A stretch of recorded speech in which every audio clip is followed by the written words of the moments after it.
Magandang araw po mga taga-bundog. So, may naisip naman ako mga kabundog na gagawin.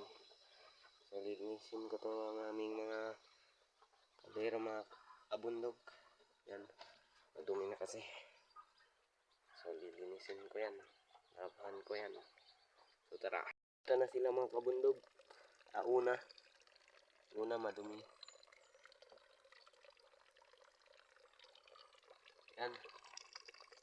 Hindi talaga wala na natin mga tabang walang tatay taga-bundog. So ako na lang naglilinis nito dahil nandun siya sa bundok mga taga-bundog. So ina-password ko na lang dyan mga kabundog para madali lang ang video natin mga taga-bundog.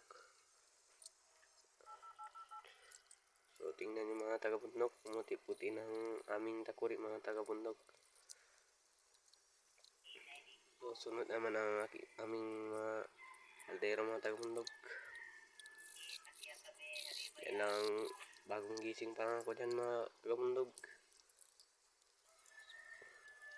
Salamat pala sa inyo mga taga-bundog sa walang sawang suporta nyo sa akin mga taga-bundog.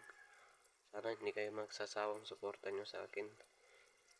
So, thank you all. God bless.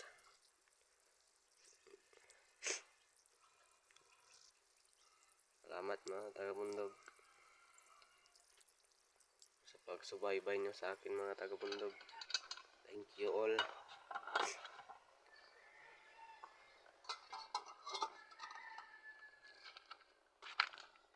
Yun mga kabundog, ito na ang nilinisan ko. Ito na mga kabundog. Hindi na talaga masyadong mauling talaga. Kasi nilinisan ko yan mga kabundog. Yun lang mga kabundog. Bye bye. Thank you for watching.